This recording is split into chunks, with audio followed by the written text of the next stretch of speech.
Hello, everyone. Good morning, good afternoon, or good evening, depending on which part of the world you are connecting from. Thank you and welcome to day 4 of the 2022 Virtual Island Summit. Thank you so much for joining this session. My name is Christian Saquino. I am the Chief of Staff here at Island Innovation. I am based on Margarita Island, just off the coast of Venezuela in the beautiful Caribbean region. Island Innovation, as you may know, is a global network and a creative agency. We build digital bridges between the world's islands. Please visit our website, islandinnovation.co, to learn more about our network and our services. I am very happy to be presenting this session titled Bioeconomy for Islands, How to Valorize Your Waste and Produce Energy. This session is sponsored by the ICE project. Before we begin, I invite you to use the chat function to introduce yourself. And please let us know where you're joining from, what sector do you belong to, and your industry. You should see a poll in your screen, so feel free to answer those questions. On the topic of the session, the ICE project tackles the key challenge faced by isolated communities, reducing their energy vulnerability. Islands are often located at the end of the energy distribution networks, or depend mainly on fossil fuel generation, which can be expensive and vulnerable to supply issues. Please visit their website, ice-interreg.eu. We will paste the link on the chat. While you're answering, I just also want to highlight the Q&A box you will see on the bottom left of your Zoom window. You can add your questions there, and we will make sure to address them as many as possible. I can see that we have a lot of participation in the poll. Please continue to answer. We have the Caribbean, North America, and Europe and Africa all represented. We also have people from Asia and the Pacific. Feel free to participate in the poll. All right. So the results are in, and we have a lot of people in the private sector. More than 58% of people in this session are from the private sector. Welcome. And we also have 25% from NGOs, 8% from academia. As far as the industry goes, we have a tie basically between environmental services and ocean conservation, waste, circular economy, and economic development. We also have people from the finance and the energy sectors in the session. Thank you for answering that poll. I would like to introduce you to our moderator today, Sebastian Dalmas, founding partner of the Edenway Group. Thanks again for being a part of this year's Virtual Island Summit. I will hand over to our moderator. Thank you very much, Christian. Thank you very much to the organization Island Innovation. It's a great opportunity for us to share with you, territories, companies, NGOs, universities, our project. So I'm very glad to welcome you today for our session, as Christian explained, dedicated to bioeconomy for islands, where we will try to demonstrate that wastes are not only a burden for the islands, but they can also be valorized and especially produce energy. So it's a pleasure for me to welcome a wonderful panel of speakers coming from France and from the UK that I would like to briefly present. We have Hélène Morin from the Development and Innovation Agency of the Brittany region. We have also Gwenda Bong from the Energy and Equipment Association of Municipalities of the Finistère Department in France. We have Colm Watling from the Isle of Wight. We have Jean-Baptiste Wallet, expert in seaweeds from France. And finally, Tonio Moitato from Renewable Energy. As you see, the session will be organized into 3 parts. First, we will briefly explain what is the Intelligent Community Energy Project. For those who do not know the project already, we will focus on the experimentation we have led on islands since 2021 and introduce why we have decided to work on the bioeconomy for islands. Secondly, we will underline the waste to energy ambition we have, showing the huge interest it has for islands and giving concrete examples of other projects on other territories. And then we will present a tool that the ICE project has developed in order to help islands to valorize its waste and produce energy. And the last part of our session will be dedicated to a specific topic, the seaweeds, an interesting topic for islands, we know, and a concrete use case, which is going to be the Isle of Wight, where we've been working with in the past 2 years. And even if seaweeds are often seen as a problem for islands, as a real burden, we will see how the Isle of Wight is trying to valorize these seaweeds and produce energy. So this is the objective of the session and the organization of the session. I hope you will enjoy it. Of course, do not hesitate to ask any question on the chat. We will try to answer the questions, whether during the session or at the end of the session. As you see, we'll have some time to answer the question.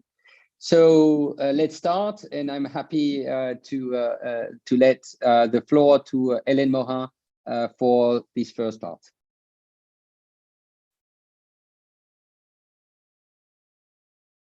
So Hélène, if you can share maybe your screen. Hélène.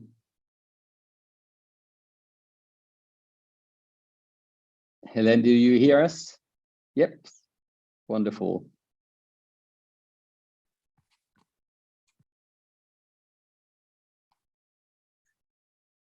Yes, hello everybody. I am very happy to be with you today and to make the introduction of this workshop. I am the head of the European Affairs Department at BDI. BDI is Britain Development Innovation, and it is the Regional Development Agency of Brittany. And I am also, in fact, the coordinator of the ICE project. So first of all, I will give you a brief overview of what ICE is, what was the aim of the project, and what was the different steps we went through, and why we are here today, and what we want to share with you today with a great pleasure. So first of all, Hélène, can you put on full screen your presentation? Ouais, Thank you. So why have we decided to present the ICE project, and why have we submitted the proposal to the European Union? So the focus was the isolated community. We wanted, sorry, I would just want to drink.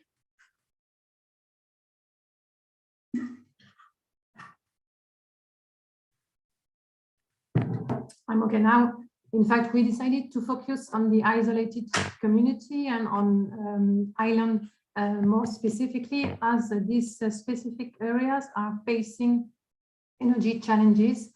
They are not connected to the mainland, so it means that they depend mainly on imported resources, and more specifically on fuel resources. So what we have noticed also is that these kind of territories has less renewable energy systems. So we wanted to improve the reliability of the system thanks to the actions we wanted to implement in the ICE project.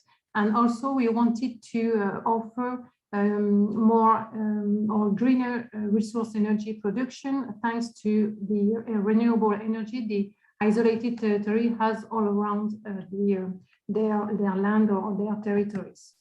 What we have decided to implement, and the way we wanted to set up the project, it was a combination of actions through the entire energy cycle. What I mean by that is that we wanted to cover actions from production, so finding new way and new resources, specifically renewable resources, but also we wanted to work and to find solutions for storage, as these renewable energy sources are intermittent energies. So if we want to offer consumers energy whenever they want, we have to find a way of store this energy. So this is also a topic we worked on. And in addition, we also work on the consumption area. I mean by that we work deeply with the inhabitants and to see how they can evolve in terms of behavior and how they can reduce the energy consumption, which is one way of also limiting the carbon emission. In the frame of this project, we focus on two different targets. On one hand, we identified companies offering some innovative solutions. At the moment, we have 25 companies registered in our network, and these companies offer some technical solutions such as sensors or also some software or some specific storage system in order to improve the energy system on isolated territory. And in addition, we wanted to focus also and to work with isolated territories that wanted to improve their energy system, and which is the demand side. So what we try to do in the frame of the project is to link the offer and the demand and make sure that we can find a good combination with the two targets. We decided since 2021 to launch and to experiment different solutions on different islands. So the first one I want to show you, I will not go into detail of each and every experimentation. This is just to give you an overview of what we have done and with which territories we worked with during the 2 past years. So the first island is the Isle of Alderney. It is in the Channel area. It is between France and UK. And we worked on the storage and also with the population to see how the new source of energy can be introduced on the island. We worked with the Isle of Sein, which is quite on the western part of France, at the very end of France, close to Brittany. And we also work with the population to identify their needs and what they want and what they expect from renewable energy and a new system production.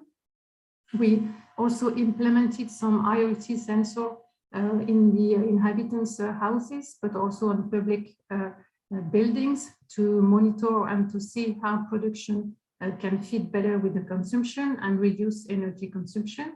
And we also study the storage and the potential of hydrogen production on the island and see whether it is interesting or not to have such a storage on the island according to the demand side and also the resources side.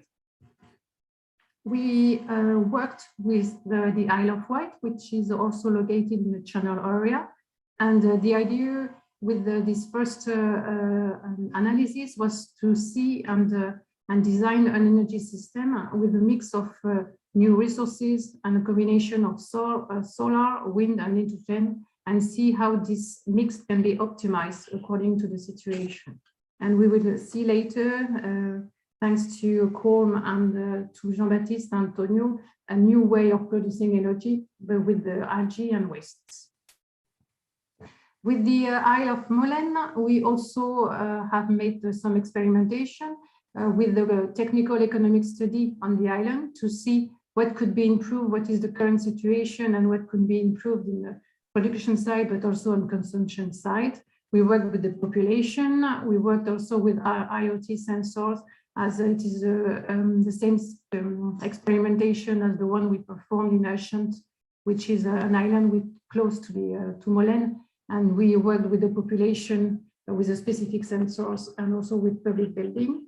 And we also make a hydrogen production study also to see whether this kind of solution could be interesting in the coming years for the island.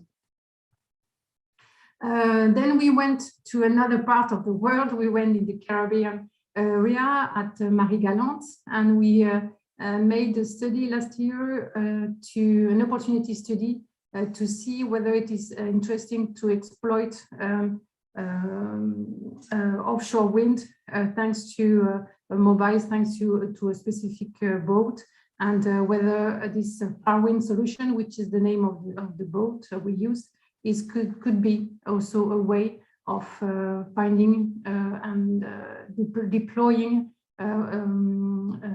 green energy, thanks to a boat that go in the sea, collect some energy far on the coasts, and come back again onshore and deploy the energy collected at the sea.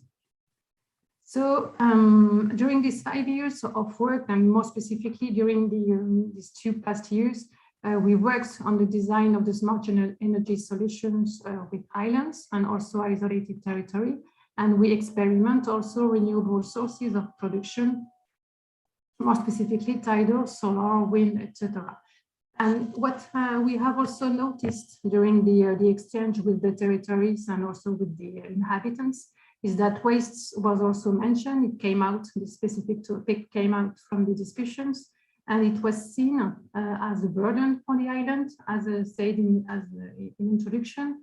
What we can notice with these wastes is that also it is difficult to prevent or to recycle, and it is expensive to manage. So what we wanted to see with the new wastes or new source of energy is to identify the way we can use it as a source.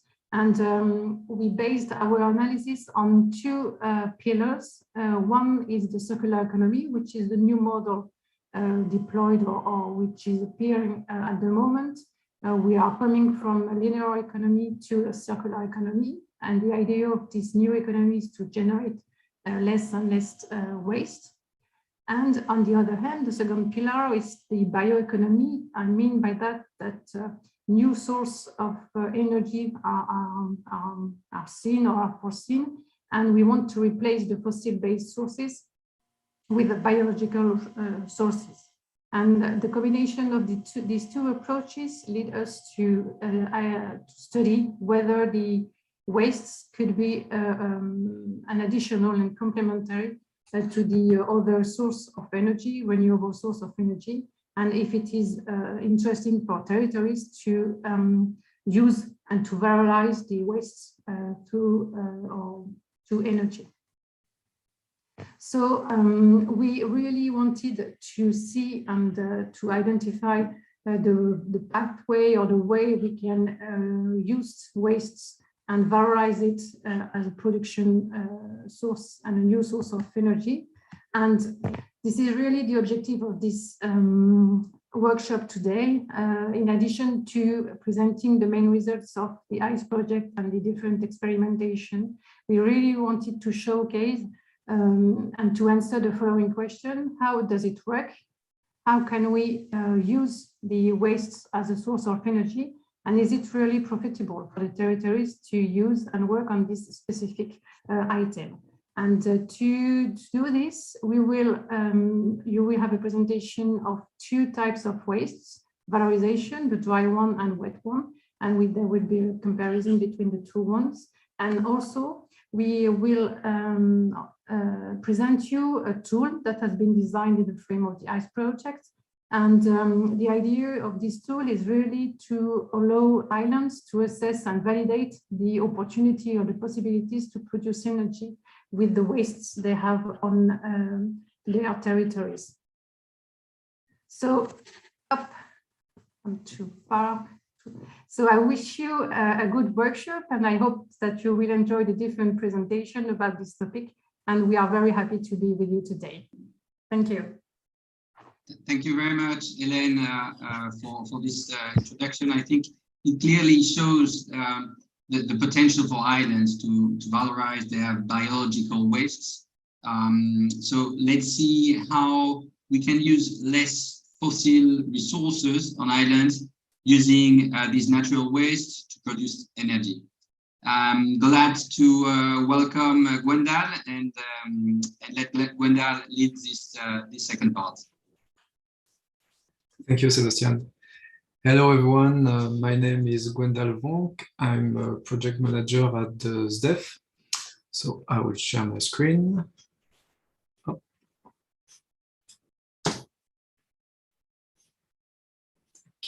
So the SDEF is the Energy and Equipment Association of Municipalities of Finistère in France. The Finistère is a French administrative area, also referred as a department. The historical action of the SDEF is to manage and develop the electricity network owned by the municipalities in France. And lately, the SDEF is developing projects for municipalities such as renewable installation, energy management actions in public buildings, for example. My presentation is about energy recovery of waste and its application to isolated territories. So, energy from waste, we will talk about waste first. So here is the waste hierarchy from the European Union that you are maybe familiar with.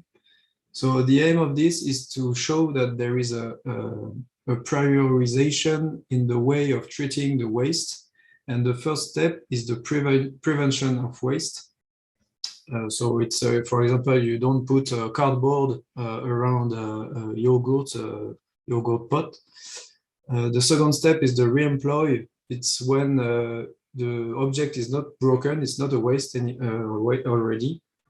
But it's, for example, you have I don't know, a coffee machine, which is fine, but you don't want it anymore and you sell it. So the object still has a value. And then the step after is the reuse.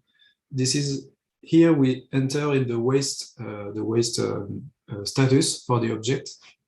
This is, for example, a coffee machine, but broken. So it needs a repair to be functional again. After this step, the matter recovery has to be done. So we recover the metals, the plastic, the wood, and so on to use it again as a matter. And when it's not possible, then we enter the energy recovery. So the energy recovery is the last step where we can still do a valorization of the waste, because the very last step of the hierarchy here is the landfilling. So we just landfill everything and we don't have access to the matter anymore.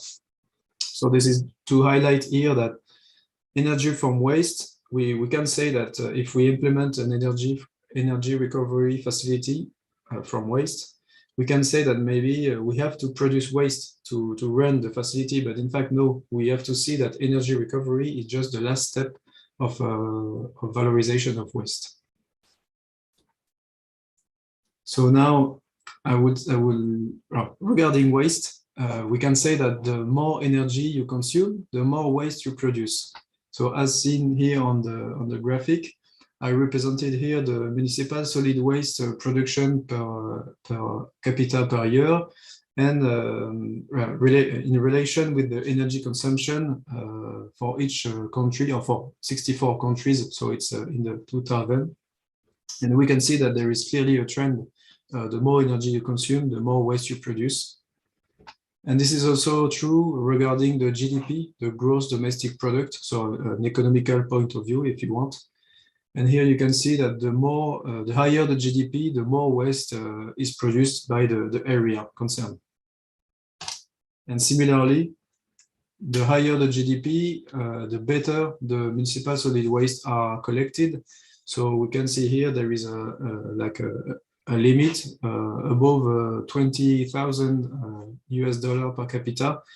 Above this limit, we can say that there is 100% collection rate of the municipal solid waste, and below this limit, the municipal collection rate is ranging from 20% to 100%.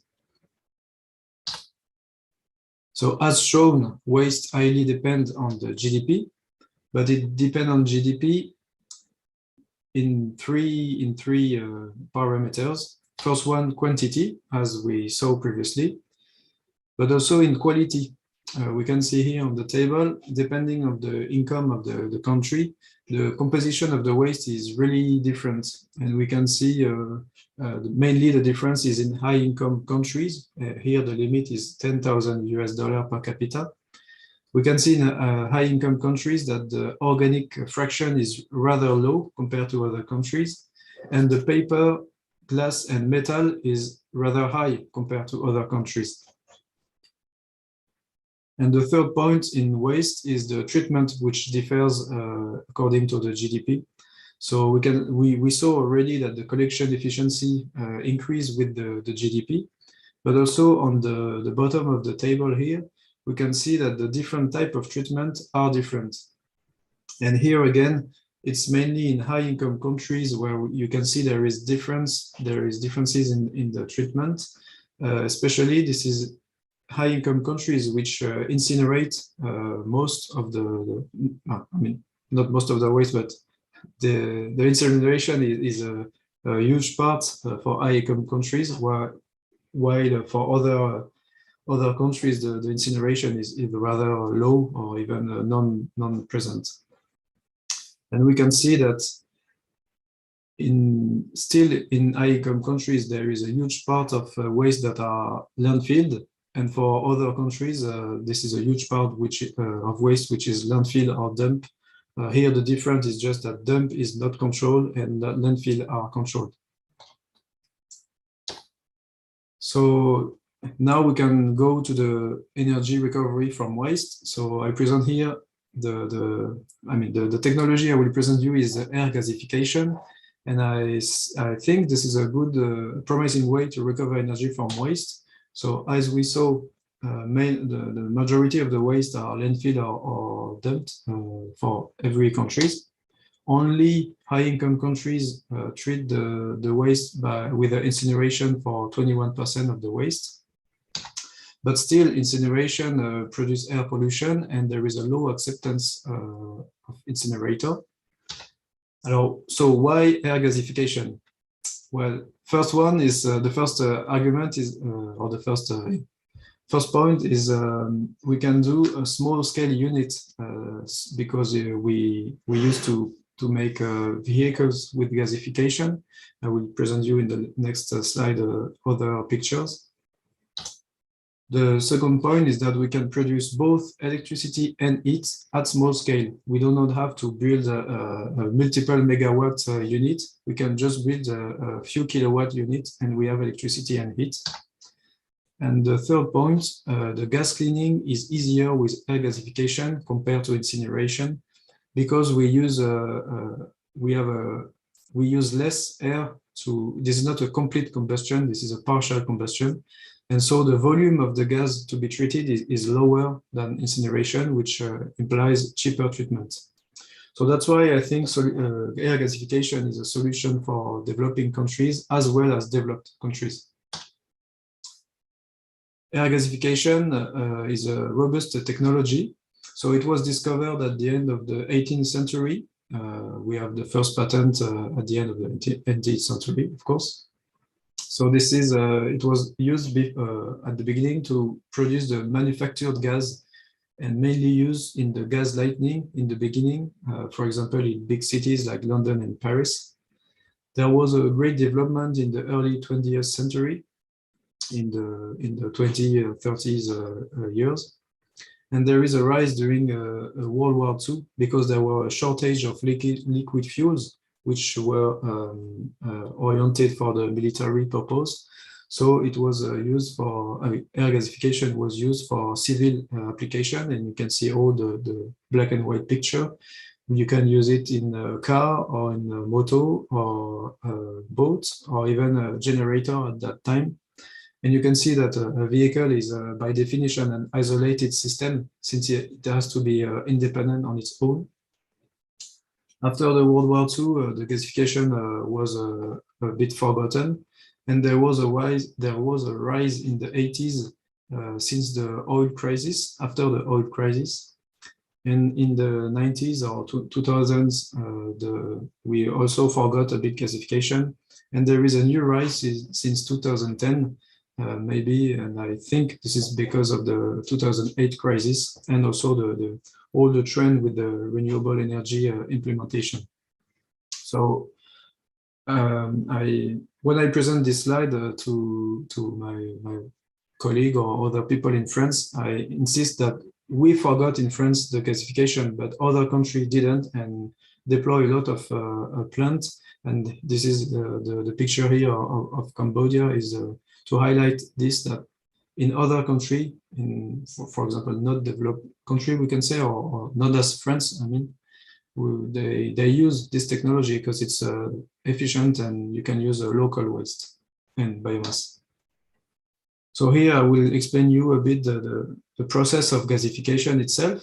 So there is a reactor, which is called a downdraft fixed bed reactor, because the downdraft is because the biomass is going down with the air, and fixed bed is because it's like a pile of wood in your reactor and you just wait. It's not a fluidized bed. So you introduce the biomass on top. Then there is you heat the biomass without oxygen, which is called a pyrolysis. It produces a charcoal and vapor.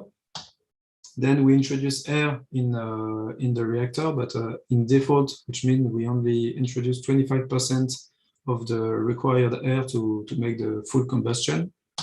The air combusts with the smoke and produce heat, H2O and CO2. The heat is used to make the pyrolysis above the combustion area. And also the heat is used to make the gasification itself. And in fact, the gasification is the reaction of the H2O over the charcoal, the C in the equation here, and the reaction of the CO2 over the charcoal, which produces a synthetic gas composed of H2 and CO mainly. Here you have a typical composition of syngas when you are using air. Since you are using air, there is a 50% of N2, which is present in the air at 80%. And then you have a composition of around 20% of CO and H2, still an amount of CO2, and a very slow amount of CH4. The low heating value, LHV, of the gas is 5 to 6 megajoule per cubic meter. And if you compare to natural gas, this is 36 megajoule per cubic meter. So this gas is also called poor gas. I will now present you two examples of gasification units in isolated territories. There are much more, but I focused on isolated territories. So the first one is a unit in Gozaba Island in India. So here it is 500 kilowatt unit. So this is 5 reactors of 100 kilowatt and 5 motors of 100 kilowatt. And the unit here is running on dual fuel mode, which means that it burns biomass and diesel to make electricity. Here, the unit can have a fuel consumption of 0.13 liter of diesel per kilowatt hour electric produced. And normally, if you have a diesel generator, it's a 0.3 liter of diesel per kilowatt hour electric produced. So, which means that dual fuel system can save up to 75% of diesel, which allows to redistribute the diesel to other utilization on the island or on the isolated territories, or reduce the consumption. And here I put some text from an article which says that unit allows the development of the island, especially on the economical point of view, because there are shops and hotels which could be built on the island. But it also improves the communication of the island with the internet center. And also the public services, such as the hospital, could increase the service and so increase the quality of life on the island. The second example is a more recent one in the Samoa. So the unit is a 740 kilowatt electric and is combined with an anaerobic digestion plant. So we will see this part later in the presentation, but I'll present you here just the gasification plan. So the gasification plan is aimed to produce 5 million kilowatt hour per year, or 5 gigawatt hour per year, with an operating time reaching around 6,700 hours per year. This highlights the capacity factor of gasification, which is higher than 70 to 80% and can also reach 90% in some cases. The gasification is independent of the time of the year, the time of the day, and the location on the Earth, because it only depends on the amount of fuel, of waste or wood you have.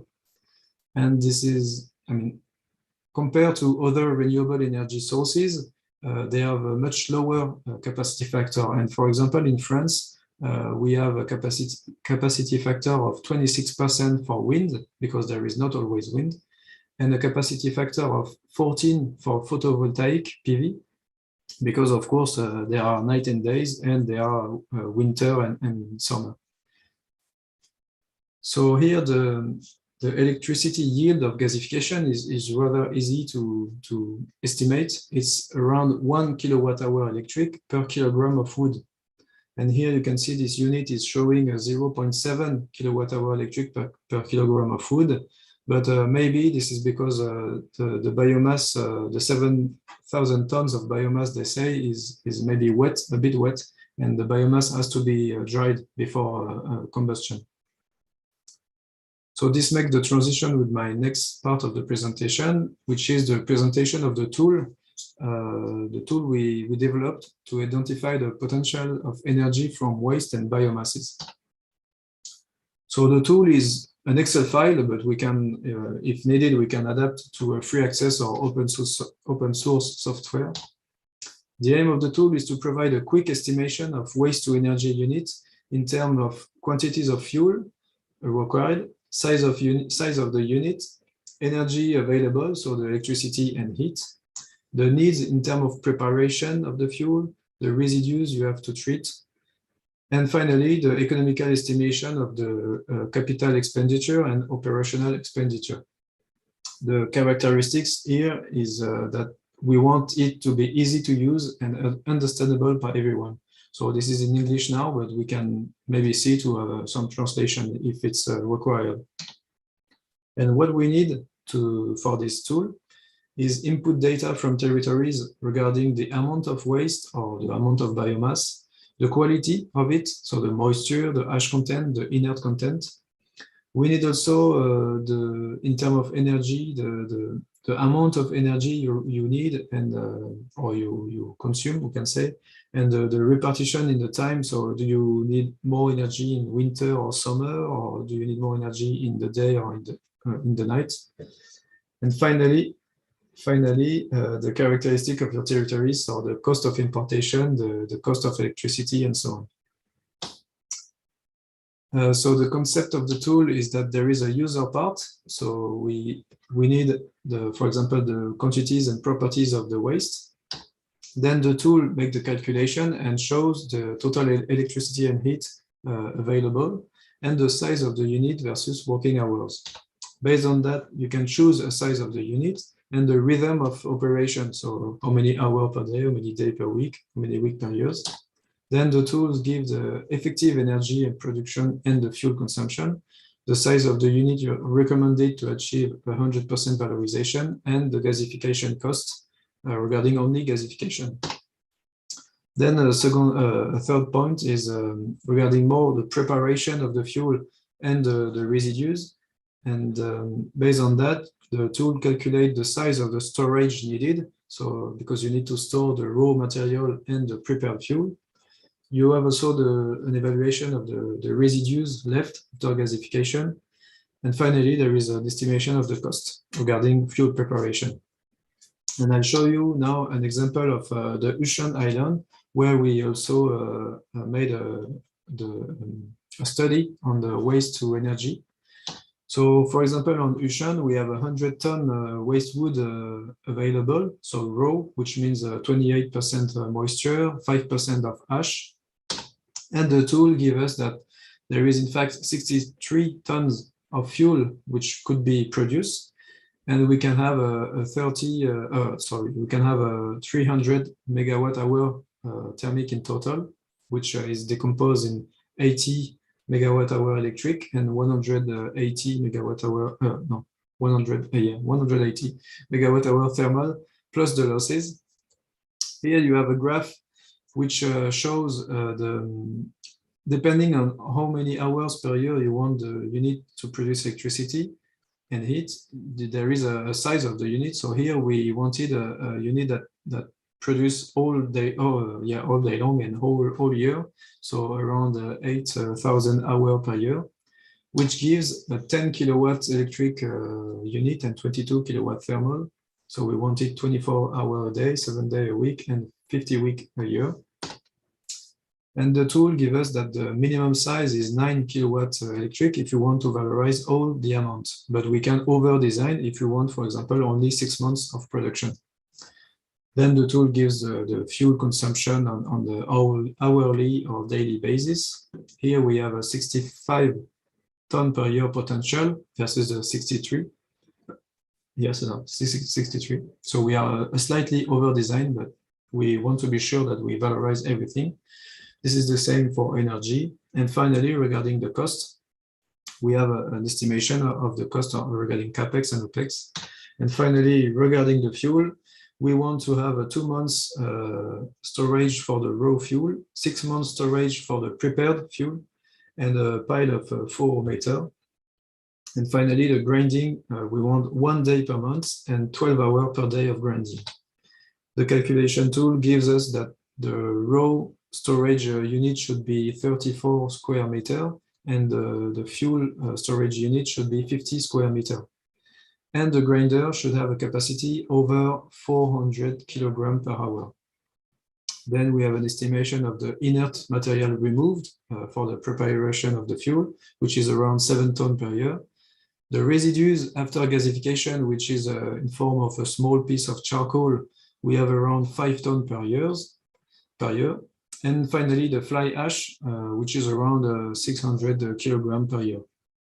And regarding the cost, so we have 100K euro for the capex and 25 kilo euro per year.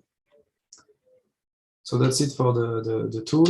And as a conclusion, biomass and waste, this is a local energy sources for territories, and especially for isolated territories, because mainly isolated territories import energy based on fossil fuels because of the high energy density of these fuels. But energy is depending on prices, but the more important point for me is the physical availability. If you can have the money, if you don't have the energy, it's not working for you. But there are a huge amount of energy available on your territory, I'm sure, in other forms, as biomasses, waste, wind, sun, wave, tide, and so on. And compared to other energy, to other renewable energy sources, biomasses and waste can respond to the demand because they have a capacity factor over 70 or 80%, as I showed. But of course, using biomasses and waste implies a higher maintenance and fuel preparation compared to, for example, photovoltaic. But you can see it as local work and increased skill of people on your territory. And there is a management of fuel and residues, so it requires space, waste disposal facility, and safety measure to be taken, for example, to avoid the pollution, to have safe working condition, and so on. So I hope you enjoyed it, and we invite you to try the tool with us on the coming meeting, for example, and with your data and specific context. So I let now Sebastian Thank you very much, Gwendal. You're welcome. Thank you very much, Gwendal. I find this demonstration great, and I think that this kind of tool is a great opportunity for islands who wish to assess its opportunities. I'm pretty sure that you will have some people interested in getting in touch with you and testing the tool. Actually, we've had in the chat some people interested asking when will the tool be available. So as I've explained, and we'll also say it again in the conclusion, we will organize some workshops with the territories before the end of the year in October and November in order to test the tool with you and help you to understand and be able to use it on your own. So thanks again, Gwenda, for this presentation. I'm now happy to welcome Colm Watling, who is going to introduce the second part and introduce the Isle of Wight use case. He's going to explain both the situation of the islands so that you better know the Isle of Wight, and he will also introduce the project, the Seaweeds project, explaining the genesis of the project and what they aim to do. So Colm, the floor is yours. You're muted, Colm. Yeah, sure. I've just unmuted. Right, I'm just going to share my screen. Okay, so Yes, everyone should be great. able to see that. There we go. Can everybody see that okay? Yep. Yes, we do. Thank you, Colin. Brilliant. It's so nice to talk on a forum where I can talk about an island, and it's not just mean the Isle of Wight. You know, it's fantastic that so we've got other people here from all around the world living in a similar situation to where I live. Although today I'm not actually on the island. I'm at Cambridge University today teaching, and as soon as I finish this, I'm going back to the Isle of Wight because I don't like it on the mainland. It's too busy. Anyway, I'm going to do a very, very quick overview of our little island, where we are, what we do, and what makes life a little bit different before I hand over to JB and to Tony, who know far more about algae than I do. So we'll crack on. So yeah, my name's Cullen Watling. Don't worry about the pronunciation or spelling. I stopped correcting people a long time ago. I'm an independent consultant, and I grew up on the Isle of Wight, and I left there when I was 17, and I got back there about 6 years ago, and it's fantastic, and I invite you all to come and visit us on the Isle of Wight at some stage. So, and now my screen isn't working. There we go. So, there's a view of the Isle of Wight showing off some of its features. It's part of what's called the Jurassic coast on the Isle of Wight. It's called the Jurassic coast because a lot of dinosaur fossils were found here in the sort of late 1700s and early 1800s. It's a predominantly chalk island, and that's a view out at the western end. And Wight comes from an Old English verb, meaning Old English noun rather, meaning rising from the sea. So that's where we are in relation to the south coast of England. So we are a fairly densely populated island. We're very close to some of the major cities. We're only about an hour and a half from London, and we're pretty well served by ferries and public transport and things like that. So yeah, you can get from my house to London in probably about 2.5 hours if you try really hard. So we're not the biggest island in the world. We're the biggest one in the United Kingdom. Those are some of our statistics, and we are now a United Nations UNESCO Biosphere Reserve, and that has a lot of implication for planning. It has a lot of implication for housing, and that's a bit of an issue for us on the island. So that's our population, so quite big for a little island off the south coast. We have a really old demographic. So that 28% figure of over 65, it hides a lot of averages. In some parts of the island, that's more like 75% of the people are over 65. One of the reasons for that is our economy, like a lot of island economies, it is a lot less strong than the mainland. We suffer from the island effect. And that because of our proximity to the mainland, a lot of people leave at 17 or 18. So we don't have any universities, we don't have any higher education on the Isle of Wight. So most people, and I did exactly the same, most people who want to build a career leave the island and then they come back to the island when they're much older or when they retire. We've got a finite number of houses on the island, and a lot of people want to sell up their expensive house on the island and move to the island on the mainland and move to the island to retire. And that squeezes the housing, the affordable housing for the local residents and for the young people. But because we're a United Nations UNESCO Biosphere, we just can't build our way out of that problem. So we've got an issue there. I'm sure we're not the only island on this conversation that has exactly that problem.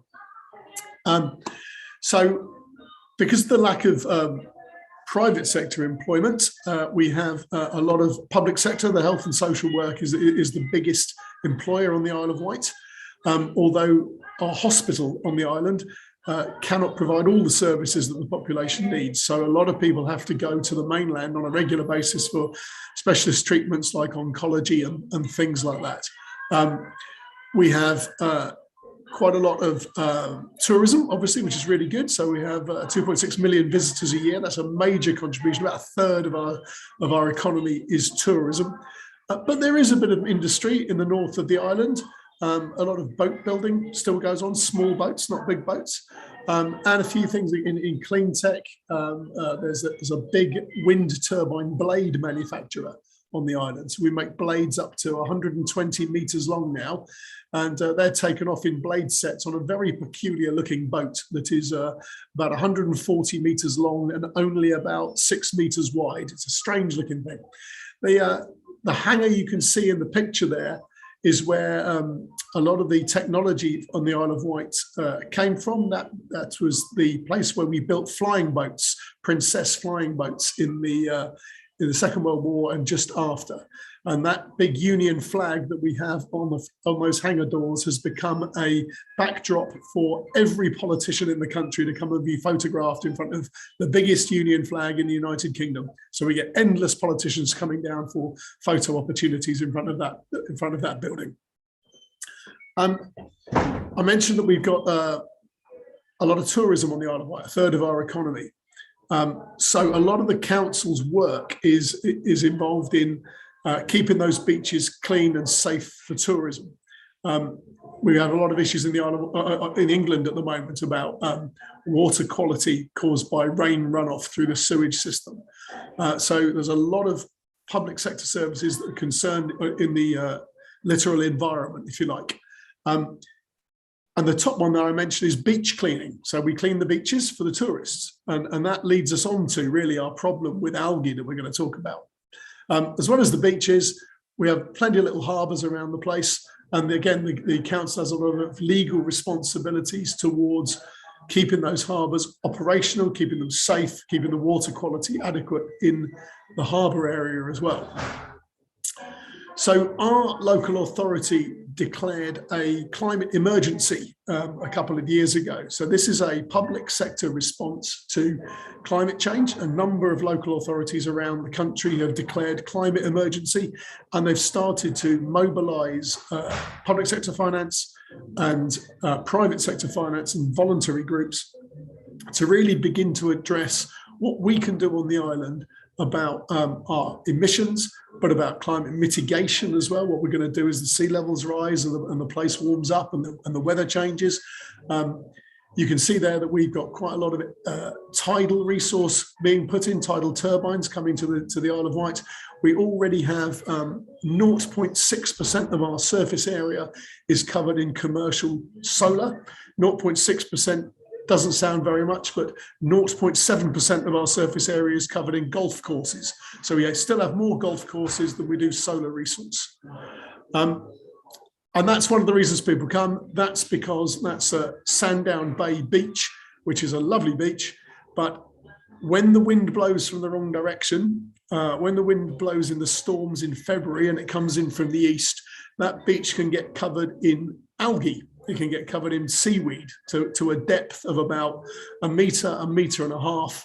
And then that goes down 10, 15 meters towards the water's edge. And then it goes for 3 or 4 kilometers around the bay, an awful lot of seaweed. Now, in the past, what we used to do is we used to pick that seaweed up and take it and put it on the farms as fertilizer. But you may be aware that a few years ago, we had a problem in the UK with a disease called BSE, bovine spongiform encephalitis, which was caused by us not really knowing what was in the food chain. And so our regulations about what you could put into animal feed and onto the farms changed completely. And that means we can't use seaweed as a fertilizer anymore. We don't know what's in it, so we can't put it into the food chain. And that means that all the algae that washes up on the beaches has to be taken off the beaches, and we don't know what to do with it. So at the moment, it goes into landfill and it just rots. And in rotting, it produces methane. And methane, as you all know, is a worse greenhouse gas than carbon dioxide. So we have problems on the tourist beaches with algae. I live in Ventnor. Ventnor is the nicest part of the Isle of Wight, an old Victorian holiday resort built on a terrace system, which is a nice idea of it. And we have a terrible problem with algae on the beach and in the harbour at Ventnor. And you can see there that the harbour has a small entrance. The entrance faces east. I mentioned that that's when we have the problems with algae coming on easterly tides, easterly winds, and the harbour is shut-ended and it fills up with algae. The algae rots and it smells terrible. And it costs just our little town, it costs us over £100,000 which until recently was about $80,000, but over the last couple of days, that's $100,000 every year to actually fix, to pump that seaweed out and get rid of it and get rid of the smell. So a few years ago, we started thinking about, are there better ways? And we got involved with Sebastian, we got involved with JB, Antonio, and we found a better way to deal with the algae that we find on the beaches and the harbours all around the Isle of Wight, but particularly in Ventnor. So that's my final slide. I hope that's given you a good idea about the Isle of Wight, who we are, what we're like, and our problem with our beaches and the algae that comes onto the beaches and in our harbours. And with that, I'm going to hand straight over to JB, I believe. Is that correct, JB? Yes, that's correct, Colm. Yes, indeed. Thank you very much, Colm, for this introduction to the Isle of Wight. So in continuity, full continuity with Colm, yes, you are very good passionate on your island and very good tour guide as well. And it's true that through this first study, we developed some bibliography to see if there were something else to do with seaweeds. I would like to say we found something, but we found enough to go from bibliography to pilots. So good afternoon, everybody. So I'm JB. I'm a consultant and I've been a plant manager in the seaweed industry for 5 years. And today I'm connecting producers and transformers to valorize better their seaweeds. And I will continue the speech from Colm to see how we put the methodology to embrace Isle of Wight in this energy study. So with seaweeds, as Colm was saying, we can do some fertilizing material, we can do compost, which is the very bottom of the chain value. And we investigated the possibility to run seaweeds in an anaerobic digester to get some gas, and we can produce a natural gas, of course, CH4, methane, or also electricity with a combined heat power unit. This is if we continue to get those seaweeds, collecting stranded seaweeds on the beaches. Ultimately, if we don't want to get some harm with the seaweeds, we could eventually see at sea how we can breed them and cultivate, probably within the blades and all the offshore farms that England is a key leader in Europe with those machines, to see if we can grow them instead of collect them on the beach. So it's a bit futuristic, but from those three pictures, you can see the very bottom evaluation, valorization to the high end value. What we did first is to evaluate and see, I believe, what the English people were telling me. It's a lot of nuisance, but it was important to see how they come. And the problem is not seaweed. Seaweed are just regulating the nutrients they have in the sea. The effects of non-collecting seaweeds brought some problems. Eventually, some problems of comfort, some economic problem. If you lose your tourist attractivity due to some smells, and the worst would be that we have some public health issues with the decayed seaweeds. And as Colm was saying, at the cost of pumping, because that was the unique solution so far, was to pump, as you can see in the harbor, the seaweeds and push them over the wall back to the sea. Which is a short-term issue. It's still ongoing today, but we are really considering solutions to tackle the seaweeds before they decay and limit the dredging or the pumping of the seaweeds to a minimum. Given saying this, saying that, we try to see in different locations where are the seaweeds and how much can we reasonably collect. In the method, we had two ways. The first one was to collect some historical data, and you can see that in East Coast, which is the north of the island, there were some attempts in the year 2009-2010 to collect a few loads of seaweeds. The problem was that it was only orientated toward landfill, and the cost of landfill is still rising, and now there are even penalties to use some organic material to lend to fill the landfills. It's completely out of track today, and so they stopped to do this collection. The second way was to put somebody, so a scientific student who was doing some internship during a month, and she traveled all the beaches to see if on the long-term 1 month observation we can put a number that everybody would agree on the volume or tonnage available. And we came to the point agreed by all that we can valorize around 18,500 tons of seaweeds per year, mainly collected in 5 months of the year. So it makes some pressure to collect them because it's only during a few months. As Colm was saying, if there is no wind, no tide, and it's not the growing season for the seaweeds, we have nothing to do.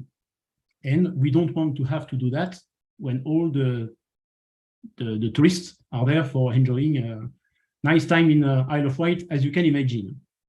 So given those numbers and the short period of time, it's worth deciding some means for collection. So still with the bibliographic study, we concluded that we have some, but we need to continue to observe and measure. The quantity is defined, and we investigated from compost to anaerobic digestion and to the energy system, what could be the value of transforming those seaweeds. And it came through some testing. We do some methane valorization tests, and given the methanogenic value of the seaweed, we came out that some 400 homes could be heated with seaweeds and 200 could be electrified with the material available on the beaches. And apparently collecting and treating them is an option. They did it in the past. We need to do it with some other means and to larger the scale and to find an easier way to collect them on the beach before they decay in the harbor. We couldn't go further in the process, and as Colm was saying, we can't spray rough seaweeds on the field without knowing what's inside, and we can't even give it to the animal for animal feed or for human consumption, especially on stranded seaweeds. My speech will be completely different if we were to talk about harvested seaweed or cultivated seaweeds. It's perfect meal for human and for cattle, but I don't recommend it for cast seaweed.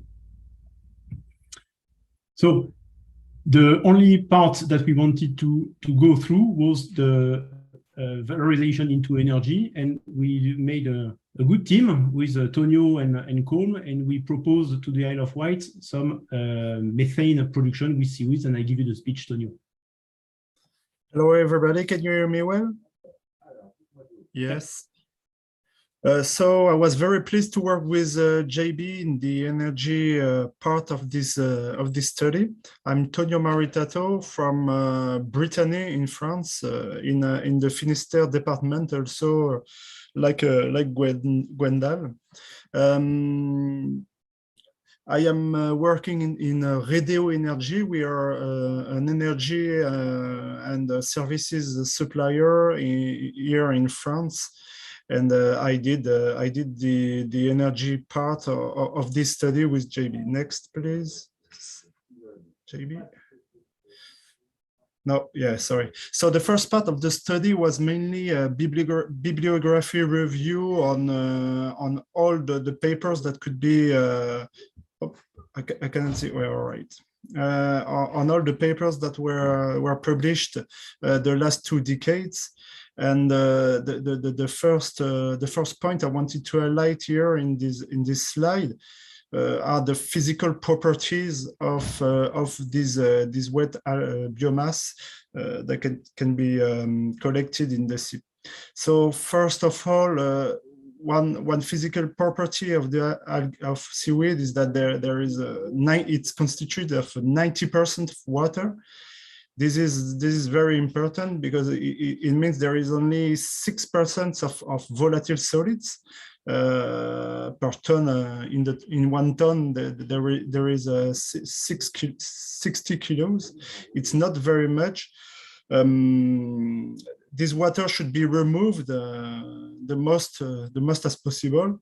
We did some BMP tests, biomethane potential tests of some seaweed we could collect in the Isle of Wight, and so this is the graph on the bottom left.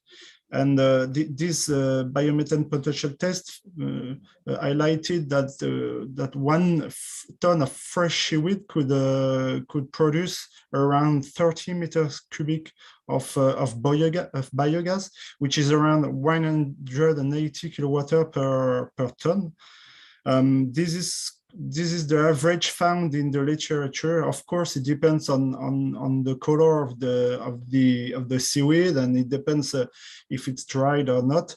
But mainly, you've got the main figures here, and as you can see in the graph, it cannot be compared to maize silage, for example. Maize silage or grass silage or some other dedicated energy crops are far more energetical than only than seaweed. So you should understand that seaweed is not a real big energetic product. So in terms, when you dry it and you get it to 30% of dry matter, so then 2.4 ton of dried seaweed is roughly equals to 1 ton of maize silage in terms of energy content. What is very interesting to find is that in terms of total nitrogen, what we are looking for to grow up dedicated crops, in terms of nitrogen, it's better than maize silage. 1 ton of maize silage is around 0.7 ton of dried seaweed. So it has some. It can be used to put them in the field and grow your maize, for example, or some other products. Next slide, maybe. The second part of this bibliography review was to find out. We didn't focus first on the process of AD, anaerobic digestion. We looked at all the papers, all the available papers, and including biomass to liquid conversion, and also to gasification and pyrolysis and direct combustion also. We found out quickly that to convert algae to liquid, there is it wouldn't be a very nice way or possible way of conversion, because there are very low lipid content in this kind of biomass and very low sugars, which would lead to very low economics. And therefore, there were not much pilots done, and the studies just don't show that it would be feasible.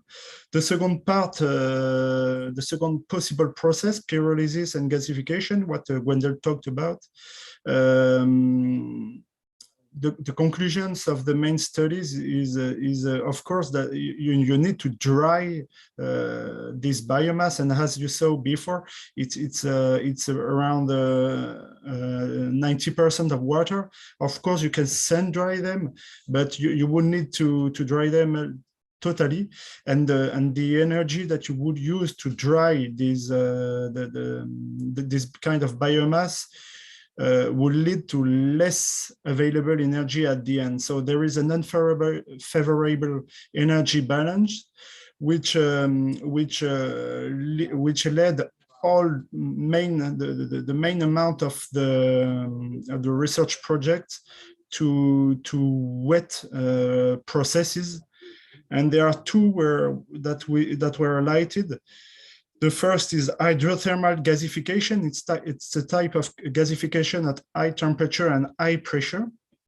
And there are some drawbacks, of course, to use seaweed in this process, but it's not a very well established process, and it would need far more studies to maybe create a pilot and go on with this solution. On the contrary, the last 2 decades, there were very much papers published for conversion with anaerobic digestion, as it can handle very wet biomass. From all these papers, we could find out that maybe doing 100% fed AD plant with seaweed wouldn't be a possibility because there are a lot of drawbacks, and maybe it would be easier to add them as a substrate in existing AD plants, for example. We can see in the next slide, Jean-Baptiste. Here you can find, you can read all the main drawbacks that could be found in the literature for converting seaweed to AD. First off, well, all these drawbacks were listed from the bibliography and experiments that mainly focus on mixing seaweed with animal manure. Of course, it might be far more different if you mix it with, for example, dedicated crops or some more energetical biomass. But well, yeah. The first drawback is the sulfur and sulfate content of this kind of biomass, and which would lead to a competition between sulfate reducing bacteria and methanogenic bacteria. The methanogenic bacteria, they do the CH4 we are looking for, the methane, and of course we are not looking for growing the sulfate reducing bacteria as they would produce H2S, which is not very favorable for the AD process. The second part of the drawbacks is the polyphenol content and the salts content, and all these studies highlighted the maximum quantity you can put it in the digester. So depending on your seaweed composition, you may add it up to a certain percentages. And as I say, not a 100% fed AD plant. But on the contrary, there are some enhancing parameters that would lead to more biogas production. Some studies find out that depending on the inoculum type, which would be, for example, more adapted to high salinity levels, you may produce more biogas. Of course, the digester temperature, but then to raise the temperature, you will need more energy, except if you have a free energy around the AD plant. And as I said, mixing it with more methanogenic substrate will lead to less constraints. The second possibility to enhance biogas production is, of course, the pre-treatment, washing and drying, chopping, dewatering. All these pre-treatment would require energy, but also money. So, but they have to consider it. Next slide, JB, please. So in the Isle of Wight, it was the seaweed management scheme was thought as you can see in this slide. First, we would collect all these seaweeds from the different beaches and transport them to a pre-treatment facility, which would be cleverly located so that not to transport too much wet seaweed seaweed. As you could see that there's 90% of water, and we should avoid to transport them during long distances. The pretreatment facility would be to wash them with seawater and then sun dry them during 2 and 3 days. Well, the issue in the Isle of Wight, of course, maybe is that there's not much sun, but maybe you can have a free heat around the pretreatment facility. Then cutting would be necessary so that the hydrolysis part of the AD process would be easier. And as JB said, we would collect them during only 5 months, maybe. And storage, it would be very interesting to feed up the plant all along the year and not only during 5 months, because this could change all the biological parameters in the AD plant. So ensealing would be a possible method to store them for example 1 year. And from these, after these pre-treatments, then we would get, of course, one third of the total amount, 6,000 tons at 30% around dry matter, and this seaweed would be transported to existing AD plants. That may add up to 10 or 20% of their substrates to replace their substrates from maize to seaweed and produce renewables. JB, so the second part of my study was to collect all the data and to modelize the energy potential in terms of quantities and in terms of economies that the Isle of Wight could produce from this burden. So this burden would become energy. So if you take the total amount of the seaweed, which is 18,500 tons of fresh matter, then you can transform them with the AD process. You get a biogas, and this biogas you can transform it in 3 ways.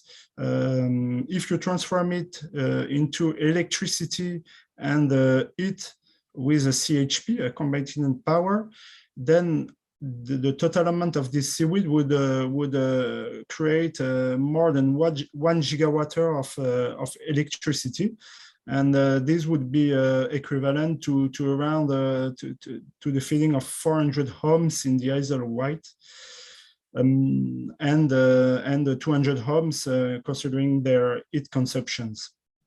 The second way to transform this biogas from the seaweed, produced from the seaweed, is to inject them in the gas grid, and then this would produce more than 3 gigawatts of natural gas, and this would be equivalent to around 600 homes consumptions of the Isle of Wight. A third way that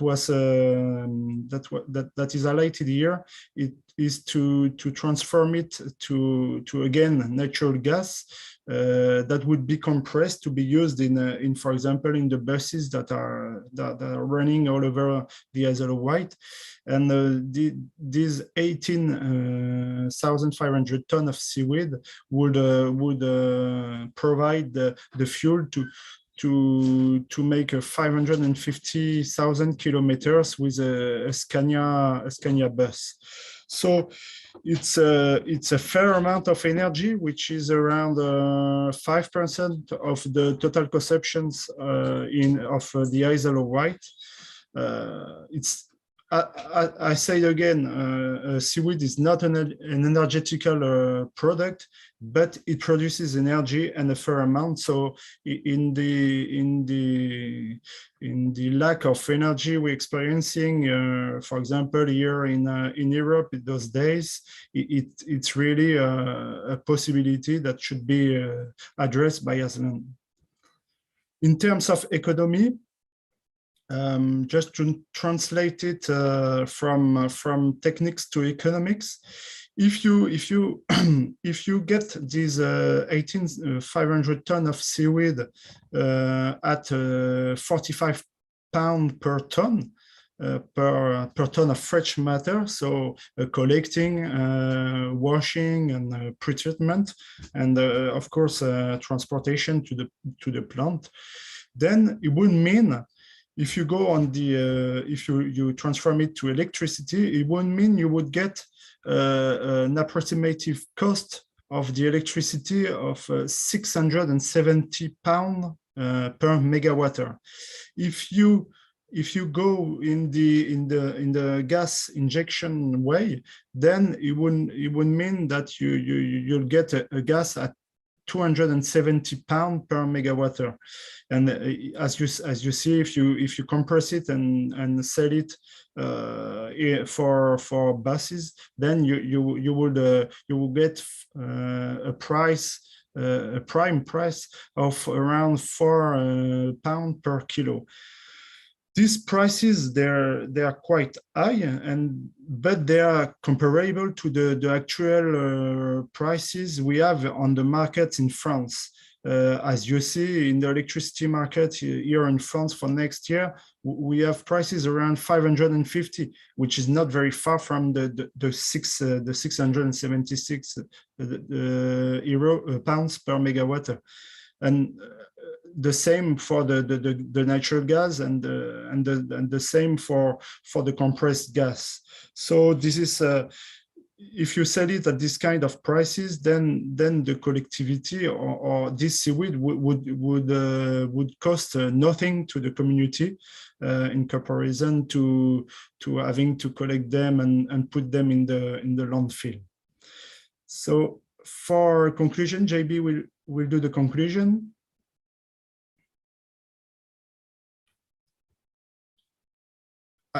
We can't hear you, Jean-Baptiste. You are muted, Jean-Baptiste. Thank you.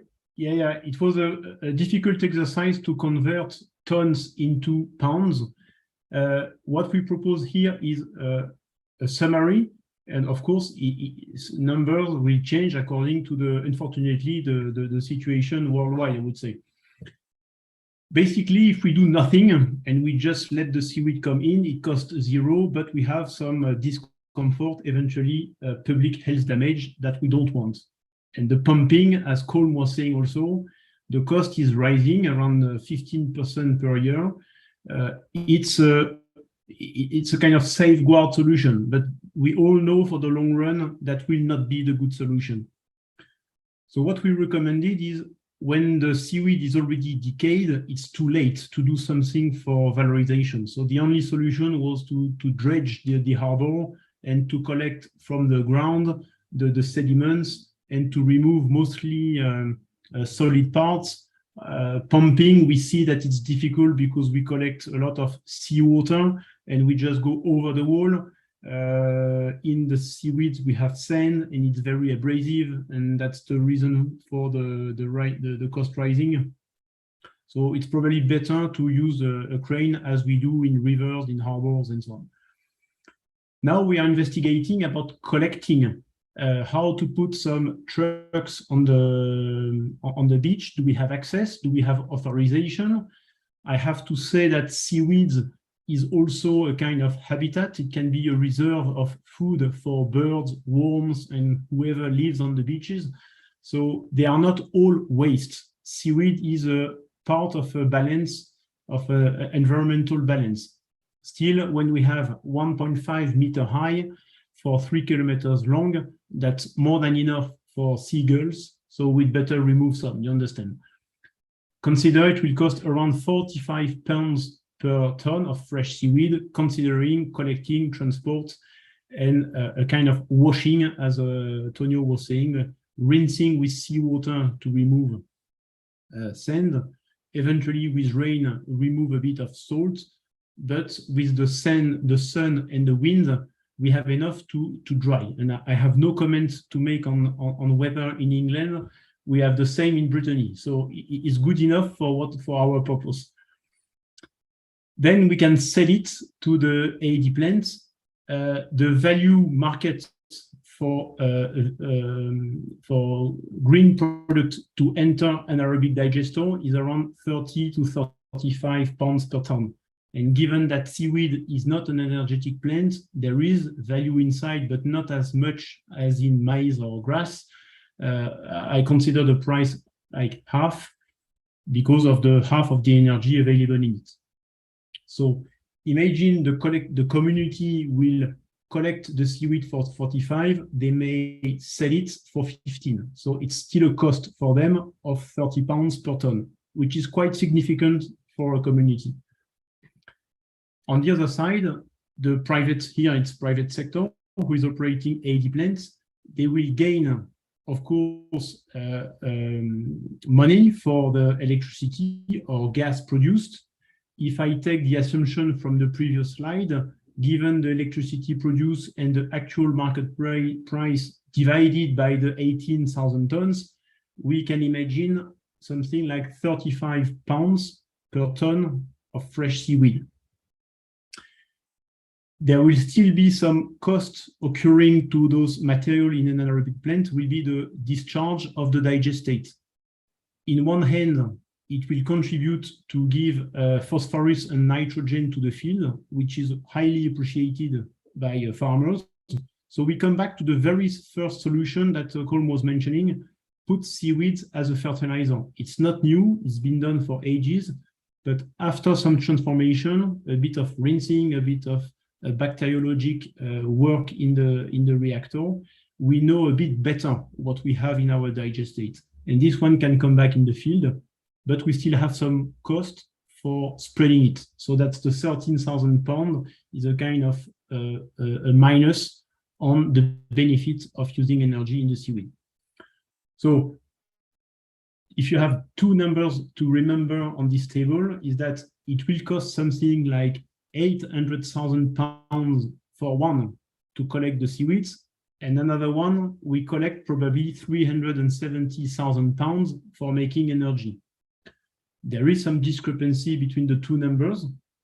If we do it at large scale, I hope that the cost of collection of seaweed can be reduced. Unfortunately, the cost of energy, I'm not sure it will reduce so soon, and there will be some opportunity one day to have this collection and transformation at equilibrium price.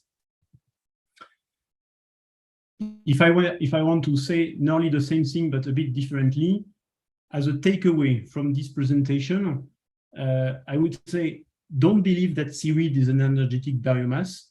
If you look at the oil and the gas underwater, it took millions of years plus high pressure of decay of not only seaweeds, but all the marine life for millions of years to give us oil. So we will not do it in 3 days of sun drying.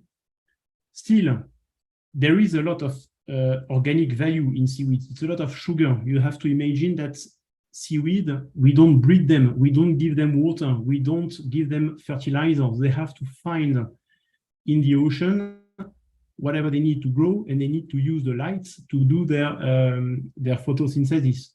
So they build themselves, their sugar, and they have plenty to grow even in winter and to grow when it's a low tide and they are attacked by the droughts or by some animals, for example. So there are a lot of sugar, a lot of carbon is stored in seaweed. So there is a value. Today, the economic balance or ratio is not balanced. Not only it's more expensive, but the one that spend money are not the one that make money. So they probably need to find an arrangement that will be possible on small scale, especially on islands, but it worth making the path possible the day the balance comes favorable. So that's what I say. It becomes, it deserves interest to continue this model, and that's what we are doing now with Tonio and the team, is to move from a bibliographic study to a pilot scale. And I'm still working on this on the team in England to try to use not the 18,000 tons, but some tonnage to demonstrate we can use it in 80 plants. Well, given in 4 numbers, the one pays 45 pounds. The other one buy it for equivalent fresh of 5 pounds, then they make 35 pounds for electricity, and they still spend something like 7.5 pounds for the spreading. But altogether, for the private sector, there is a benefit. For the community, not much, but don't forget that doing nothing, you will have some other problem. Eventually, you will lose what you can gain in tourism or some other activities. So I don't consider in my table here that spending 45 pounds per ton can also prevent you from losing. So even if you don't make money by collecting seaweeds, you may not lose one by doing it and getting all your other activities around seaweeds possible. So that's what is driving me for the moment. And as long as we don't think it's impossible, we keep moving. That was not from me, but from Sir Winston Churchill, who is also known as a painter and not only a great prime minister. Thanks for your attention, and I give you the floor back, Sebastian. Thank you very much, Jean-Baptiste and Antonio, for your presentation. I think this is really interesting to better understand what we can do with this waste, and especially with these seaweeds. Still, I understand that we need to go on investigating, we need to go on testing these opportunities, but I really invite you, islands and territories, to go on in this way, because we actually need to find some alternative to fossil energy. So I think that this is a good way to see how we can use your resources, and sometimes resources that are not the best resources, you think, on your island, and especially I think in Caribbean, I've seen in the chat lots of things around the sargasses. I know that you all also face this problem on your island, so we're happy to go on and discussing with you territories on these topics. We are at the end of this session. Actually, we are a bit late on the session, and so I just invite you, Hélène, to conclude our session.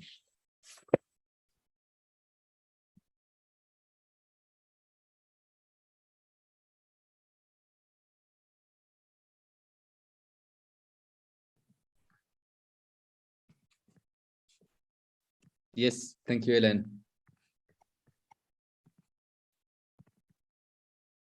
So as a conclusion, in fact, what I really want to do is to thank, first of all the speakers for their great presentation and the interesting information they provided us with today. And what we wanted to do, and our aim this afternoon, was to show the potential of renewable energy from waste on island, to see how we can benefit from them, how we can reduce the burden of it, and how we can manage it as a source of energy. And we also give you some concrete examples and also some use cases. What we intend to do in the coming month, maybe just one precision, the ICE project is about to finish at the end of 2022, but it is not the really end of the project, because we will continue to perform some experimentations. We are also here today, and we will be there after the presentation to share experiences and all the information we have collected during these 5 years of project. And we also be there to test the tool with you and to share our methodology with you on following webinar coming. We have to plan it, but the idea is to do it before the end of the year. Some example of the continuing experimentation we want to do. We worked during the past years with the Ushant Island, which is on the very western part of Brittany. We work on the production, specifically on tidal production with the Sabella company, with a specific machine that was put into the water to produce energy. And now what we are going to do during the November November this year is to produce hydrogen thanks to the tidal turbine, and to store it and make experimentation and see how we can use this storage to fill in buggy or to fill in bicycle on the island, which is two of the specific vehicles that are used to visit and to the island and to go from one point to another point. So this is just to show you that the project is continuing, experimentation is continuing too. Test the tools is the other point we want to implement by the end of the year. So we invite you, if you are interested in, to join our club of territories. As explained to you at the beginning, that we have two targets: the companies offering solutions, but also territories interested in testing solutions or methodology or discussing with us to have more precise information. So for those interested in having more information and testing the tool that was presented today by Gwenda, please send us your contact details to this specific email address, and then we will contact you and organize a workshop by the end of the year. I thank you all. I was very happy to be with you this afternoon, and I hope that what we have presented to you was of interest, and I hope to discuss with you later on. Thank you very much. And I wish you also a good day. Thank you very much, Hélène. Thank you very much to all all the speakers and all of you attending the session. I really enjoyed it. It was really a good moment, and hopefully was the same for you. Before closing the session, I just invite you to go sustainable. We've just demonstrated that we have some alternatives. We have some solutions to make a better world, to transform our world, and especially in these times where we are all speaking about energy in the world. Please keep on investigating, keep on testing these new opportunities. And we are here, and hopefully I put our mail in the chat, so do not hesitate to contact us. We will be very, very happy to go on and help you in each of your territories. So thank you again. Thank you to the Island Innovation Organization, and hopefully see you soon again. Bye-bye. Bye. Thank you so much, Sebastian. Thank you for moderating this session, and thank you to all of your panelists. It has been fantastic to hear your solutions, case studies, and information. We want to thank the ICE project for sponsoring this session, and please remember to check out their website at ice-interreg.eu.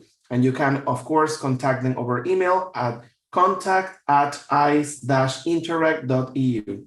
We want to thank our esteemed audience for attending this panel discussion, and we would like to invite you to join us in 1 hour and 20 minutes for the next session. And I'm going to paste the links on the chat. It's called How We Can Develop Blue Economy Opportunities. It starts at 12 p.m. New York, 5 p.m. London, and 2 a.m. Sydney time. Thank you again, and see you on the next sessions. Thank you.